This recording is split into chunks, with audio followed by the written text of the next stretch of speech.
r/AskReddit. Parents of Reddit, how did your son/daughters so win you over? My now husband, David, and I met online and were in a RLDR while I was in college near Gillithemen. We had never met in person before, and I invited him to come see me. I told my mom about the meeting, and she was really paranoid, call me every day, so I know you're alive type of thing. He came and we really hit it off, and were having a lot of fun. After day 2 mom was convinced that he at least wasn't an axe murderer.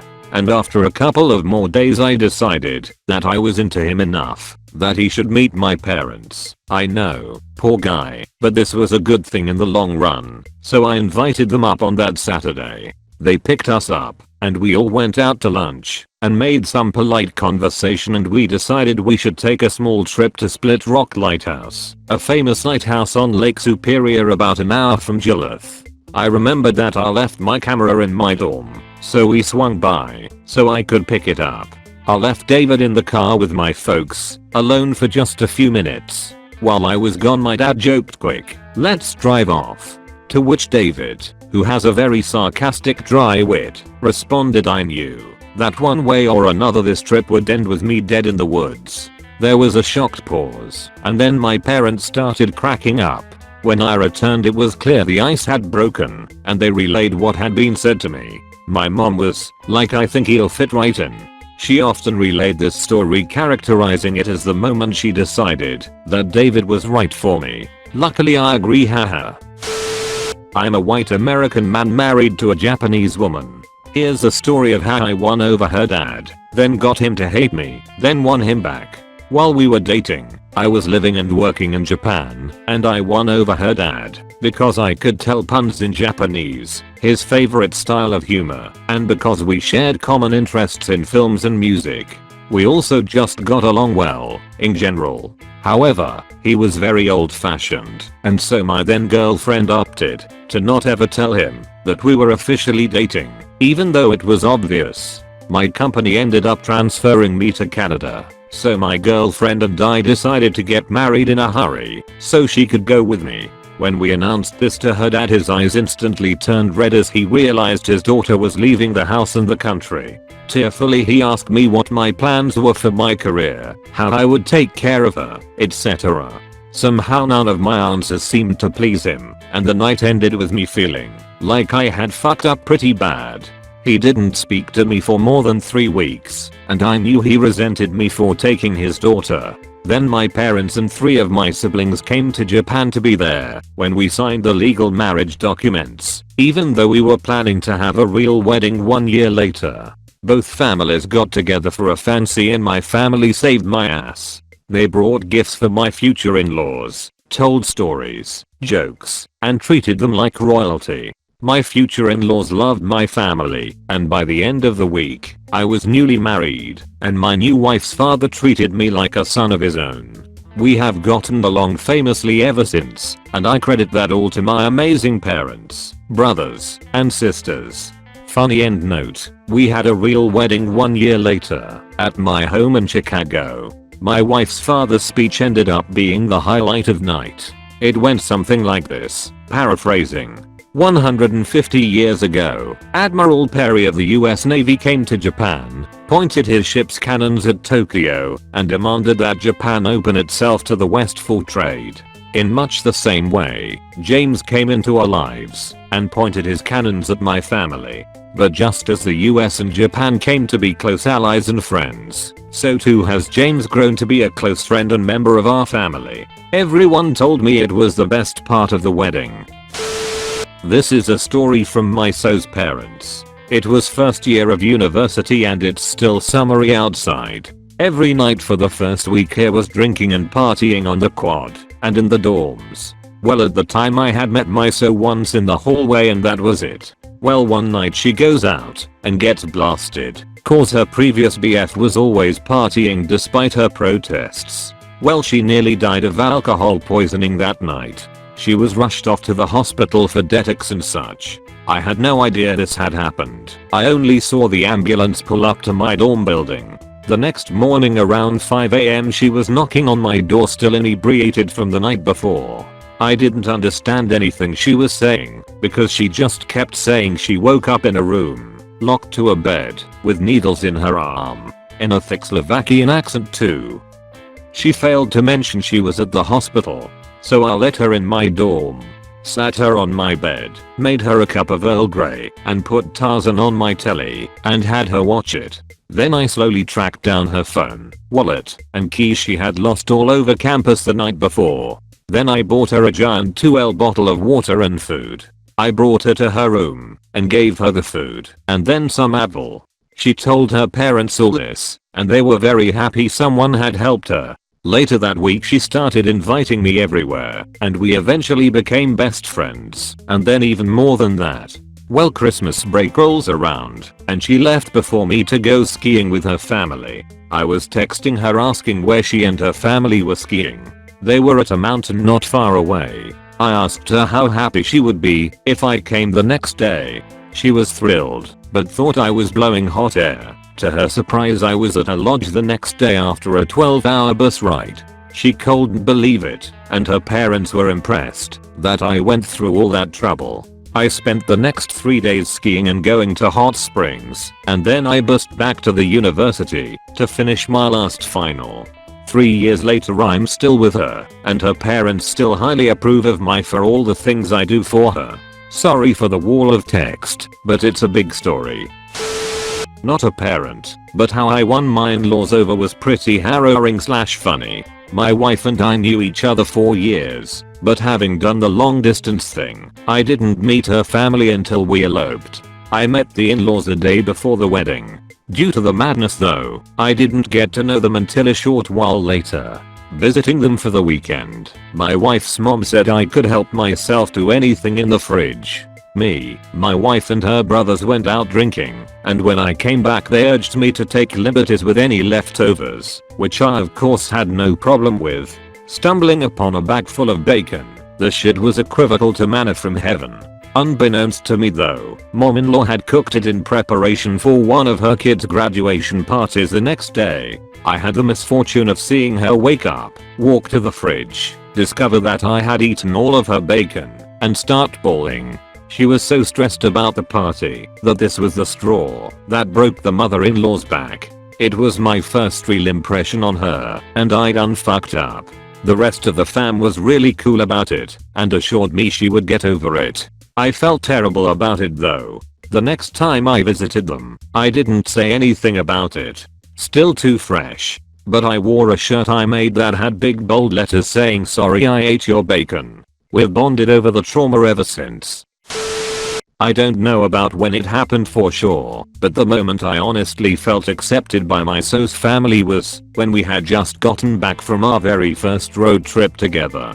We drove to Miami from Houston and stayed at SeaWorld Hotel next to Universal Studios. Anyways, I was having a beer and shooting pool with her dad and grandpa when suddenly her dad looks at me and says, "You know you're the first boyfriend to make it through a vacation with my daughter and still be in love with her when you get back." I wasn't surprised after the trip I'd just had, but he was right. I still loved her, and that had only grown through the past vacation. He asked what the worst part was, and I told him it was when my GF, his daughter, had wanted to do something, and I told her no, because it wasn't a good idea. The look of utter shock on his face was unexpected. Then her grandpa chimed in, same look of shock. "You told her no?" Then her dad goes, "And lived?" Then they started laughing, and instead of asking me to get the beer, her dad handed me one. I felt respected, a bit, and at the least, accepted as a man within her family. Edit. Clarification on GF's behavior. The reason for shock was that she had never had a boyfriend that stood up to her. They were glad I wasn't a pushover. That's all. Her mother also commented to her, she told me about it after the fact, that I have the patience of a saint. Her actions on the trip.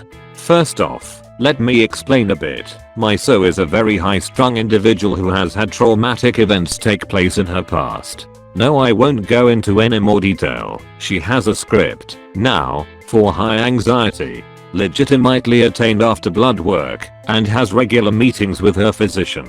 So imagine being with a still relatively new boyfriend. We'd only known each other about 6 months, away from home, and on a very busy freeway that passes through small towns in backwoods Alabama and Florida. Very stressful for anyone.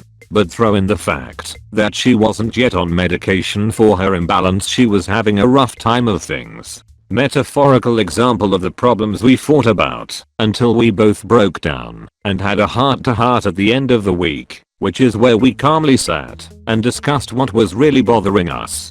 We are standing in a field of yellow daisies. Sunny out, good mild weather. When she would decide the daisies should have been tulips, and then it's my fault we didn't find the right field. Again, metaphor showing how pointless the fight was, and I did not help the situation at all. When dealing with things that bother me, especially if it's someone I care for, I will put up a wall of arsehole. Seriously, I get mean when I'm frustrated. She's anxious over nothing, and thus adds to the storm. Not pretty. We are now settled in quite well, and have been together for 3 years, living in the same apartment for 1.5 years. Yes, sometimes we fight over silly things, but in the end we always find a solution to the problem, and then put it into action. She's learned that, when I do voice a no, it's because of a good reason, and no longer questions it. In turn, I show respect, and do the same. If it confuses one of us, we ask later, when we are at home and calm. I love this woman, and I'm secretly working on a way to propose to her. That is all. Probably too late to join, but this is a great story. We hated our daughter so, before we even met him. She's a high-achieving, beautiful girl, smartest of all my kids, apple of her dad's eye. She began dating a guy 8 years older, no education after high school, still living at home with his parents. He was covered in tattoos, was a long-time smoker, no career plans in sight. My daughter was 19 at the time and well headed to med school. After meeting him, she told us she was dropping out of college. Talk about parents' worst nightmare. Our only daughter. Turns out she had been seriously stressed for a number of years, trying to keep up with family and parental expectations, working toward a career she had no interest in, and was suffering from severe depression. This guy listened and supported her, and when she decided to end it all, he was the one who found her and saved her life. Spend a few days in the ICU with your kid struggling for her life, with her so constantly beside her talking, caring, touching her even though through her coma she probably couldn't hear him. Watch him support her through the horrible days that followed, with the memory loss and severe mood swings and continued depression. See your daughter grow stronger through the steady support of someone who believes totally in her value and loves her for who she is, not who he wants her to be. After those weeks, even months, you will see that tattoos don't matter, education doesn't matter, life circumstances don't matter. What matters is that someone knows and loves your child. Her so is still a part of our family, even though they are no longer together. He turned out to be a wonderful person with many qualities that are rare in today's world. I learned an important lesson about judgment through our relationship with him. My wife's dad has a very nice wakeboarding boat he loves more than anything. I went out on the boat with him and other family, including my wife, for a day of hanging out on the lake. Several hours later, and several beers later, we drove the boat back to the marina. Once there he realizes he's the only one who can back the truck/trailer down the boat ramp, and then dock the boat on the trailer properly. However, it's a holiday weekend, and there's a large line of boaters waiting to load, so he wouldn't have time to back down the trailer then get back on the boat to pilot it onto the trailer without people going apeshit mad. Realizing his predicament, I mention I've been driving boats since I was 5 years old, so he reluctantly disembarked from the boat onto the shore to get the truck, while I was left as acting captain of the SS. If you scratch this boat I will end you.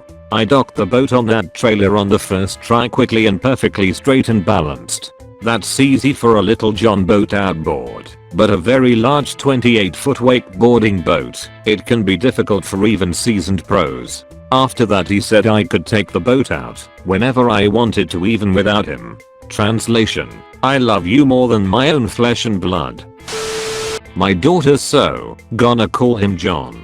Gained my full approval just recently. A little backstory. Me and my wife had an accidental baby just last year. We are in our late 40s. And my family was rather shocked considering we already have a 28-year-old son and a 22-year-old daughter at that point. This may sound strange so far, but it will make sense later. My daughter met John in college and started dating after being friends for a year or so.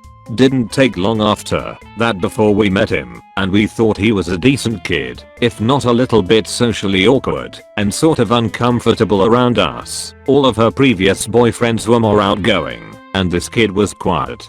Didn't really think he was going to last. My daughter eventually got an internship out of country and now they're LTR. And I was skeptical whether or not this kid was going to stick around.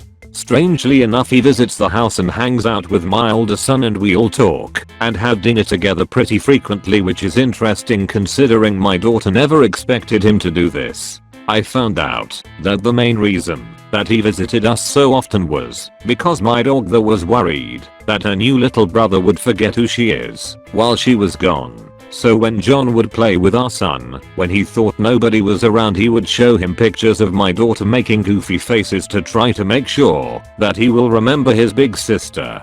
When I brought it up with my daughter, she didn't know that John was doing this. That was probably the moment where I started wholeheartedly approving of him. Not a parent but a brother. My parents are divorced and remarried. Generally don't really get along with their respective ex. My sister and her fiance had a housewarming party not too long ago and invited both sets of parents, along with other family and friends. My soon-to-be brother-in-law and I have always gotten along great. Who doesn't love drinking and fishing? So we spent the night just drinking and enjoying ourselves. At one point though, he and my stepmom are talking, and he calls over my mom into the conversation. I'm standing with my sister and we are both dumbfounded. Our parents have been divorced for like 15 years, have never spoke to one another, and this guy just pulled two of them together for like a 20 to 30 minute conversation. It absolutely blew my mind. The next morning, while my sister made pancakes and we nursed our hangovers, he told me the entire reason for the housewarming party was to see how my parents would react around one another, and if needed, it wasn't. Telling my parents that they're eventually going to have grandkids before long, and if they want to be a part of their lives they have to act like adults and be okay with seeing their ex every once in a while. The fact he was willing to do that for my sister completely set my mind at ease. I definitely liked him before, but that was the moment I knew he was perfect for my sister. I'll tell you the story of how my husband won over my dad. My dad has a sailboat, which he is kind of crazy about. My husband has a background in naval architecture. We went to visit my dad, and while we were on his boat in the marina, the guy in the slip next to us runs over. My boat is taking on water. He says, "Come help me bail it out." "Don't worry," responds my father. My son-in-law is a naval architect. Something to note at this point in the story, my now husband and I had only been dating for like 8 months. We weren't even close to getting engaged, let alone married. But now all of a sudden boyfriend is his son-in-law. So now husband just goes with it. Sure. I, the son-in-law, will see if I can help. He gets on the guy's boat and sees that there's water seeping through the floorboards. He thinks this is weird, given that the pump is going and the boat isn't listing or anything. So he gets down, sticks his finger in the water, and licks it. It's fresh water. Now husband says, "Your bilge is leaking. Did you remember to turn off the hose after you finished filling up your fresh water tank?" And that, my friends, is how my husband became a legend in Dad's Marina and my dad's favorite person of all time. Edit, because, despite being with my husband for almost 10 years now, I still know shit about naval architecture and gold. I'm so glad you guys got a kick out this story. All these years later, it certainly still cracks me up. Anyway, many thanks. I know the exact moment I won my wife's family over. I could see it in her father's eyes. It was high school, before we started dating. The first time I went over to her house, actually. Her father and 2 brothers are all pretty tall, and I'm average height. It's a very alpha male household, and they had this thing they like to do to potential boyfriends. So when my wife left the room to go to the bathroom or whatever, all three of them stood lined up shoulder to shoulder and loomed over me, blank-faced, glaring down, no words, no motion, just staring and looming. I found out later that her last boyfriend almost cried when they did this to him. I've always been really socially awkward, but an odd part of that awkwardness is that I'm never intimidated by people. I don't know why, but they just don't frighten me. I slowly stood up, looking them all in the eye, and then poked her dad right in the tummy. I said, "Boop." He stared for a second, and then a giant grin split his face. It turns out that he's a massive goofball. From that moment on, I was a member of the family. The whole dating and marriage thing was just a formality to them. Edit. AWW. Thanks for the gold, guys. I'm glad my near murder could bring you some laughs. Our daughter came home from college with a boy she had been dating for a few weeks. They weren't serious, but he lived too far away to go home for Thanksgiving. That weekend, her old high school flame dropped by. We didn't like him much. He had been very abusive when our daughter was dating him. When he showed up, he tried to convince our daughter to go someplace with him to talk things over. She didn't want to, and so he started getting loud and obnoxious. The new boyfriend was trying to give her some space and not be the possessive caveman type, but when he heard the old boyfriend call our daughter the C word, he came out on the porch and threw a wicked punch at the guy. Unfortunately, he missed, and he got the worst of the ensuing scuffle before I could break it up. But he got a few good licks in, and I'm pretty sure some of them would leave nice bruises. Not that I condone brawling, mind you. Old boyfriend skulked off, and we brought the new boyfriend in and got him cleaned up. He was only 19, but he got an ice cold beer with dinner. They dated a couple of years, but eventually broke up. She's had a few boyfriends since, but he's the only one I ever addressed as son. Not a parent, but I'll talk about how my white as Wonder Bread so found some common ground with my Middle Eastern parents. Eating meals together is a really important part of my culture. My current so was willing to try anything and everything my mom put in front of him. My so came from a household where his mother only ever cooked meat and potato types of meals and they never ate out at restaurants, so he had a beginner's palate. Still, he tried everything from picked vegetables to rice with weird stuff in it, and even stews that looked like liquid poop. Fessengen, anyone. My mom is a sucker for anyone who will eat her food, so she started to like him a bit more after having him over for dinner. Edit. RIP my inbox. I will try to reply to as many of you as I can. Thank you for sharing your stories and love of Persian food. TLDR. Angsty teenage asshole son meets wonderful girl who turns him into a human being, making us fall in love with her. My son was suffering from an acute case of testosterone poisoning, aka being a typical teenage boy.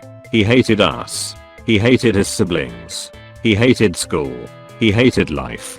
He didn't believe in the concept of having a future. About the only thing keeping him breathing was his guitar. Then along came Jessie, not her real name.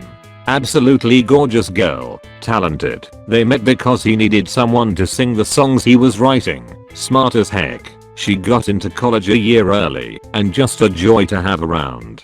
To be honest, my wife and I fell in love with her long before our son did. He had to be smacked in the head a bit to even realize he was smitten. When he fell hard. And luckily, it was the same for her. Now like I said, Jessie is a wonderful girl, so we would have loved her for her own merits regardless. But it's the effect that she's had on our son that made us fall in love with her. At first after they started dating, my son was still a typical asshole teenager. But Jessie must have seen something in him that we never could. He was still an ass around his family, but the first time she was around to see it, she called him on it. When he did poorly in school, she asked him how he expected to get into college and support a family, implying with her, I suspect. So he started getting better grades. When he got frustrated with all of the social crap that goes down in high school, she got him to realize it was basically bullshit that wasn't worth it. And so on, and so on. Little by little, she turned him into a human being. The culmination of all this came one day when Jesse was over at our house for a family dinner. He stood up and said that he realized he had been a real tool for a long time and that he was sorry and that he knew he had to be a better person. Then he thanked Jesse for giving him a reason to be a better person and for being someone worth being better for. Hugs and tears all around. And then he made good on his promise. Today, he's a son and a friend who I can be proud of. Frankly, if Jesse had never come into the picture, I doubt he'd be alive. They're still together junior year of college, and they got engaged a few weeks ago. At their wedding I plan to say this: the old cliche about not losing a son, but gaining a daughter doesn't apply, because Jesse brought back to us the son we thought we had lost, and we can't gain a daughter, because she has been that, and more to us for close to 7 years. My grandmother has never liked any of my boyfriends. She always told me flat out that she didn't really like them, which hurt me immensely, but wasn't really out of character. Pretty much nothing I pursued or achieved was good enough for her. I resigned myself to the fact that she would never like anyone I brought home. She never really warmed up to my mother. Even though my mom is an amazing human being, no one was good enough for my dad in her mind. Then one day she surprised me. After meeting my so for the first time she told me, well, I didn't expect to like him, but I did. He looks at you when you speak, listens to what you say, and responds in a way that shows genuine interest. That was it. That's all a guy had to do in order to impress my grandmother. I'm slightly horrified that she didn't see those qualities in any of the other men I brought home. That happened 6 years ago, and my and I are married now, expecting our first child. When my then boyfriend now husband dropped everything and took a long weekend off work to make a 5-hour drive with me to go say goodbye to my dying great grandmother. We had about 3 hours notice before leaving and drove down during a snowstorm. I had called him from work, a sniveling snotty sobbing mess, and his first questions were, where do we need to be, when can you get home from work? I'll meet you there and we can leave. And can you book the hotel room when you're on your way home? I work with my dad in a small office, and he saw all of this unfold. On our way back home a couple days later, we took a detour to take one of my great aunts to the airport. Road conditions were shitty and my great aunt is notorious for being jumpy, but he was calm and collected and his normal sweet self, and she raved about him afterwards. I think that was the point where they realized, although I'd known it for 2 years at least, that he really is a fantastic guy who was raised to know how important family can be. And all of my great aunts absolutely love him now too. Thank you so much for watching the whole video. Please leave a like and subscribe.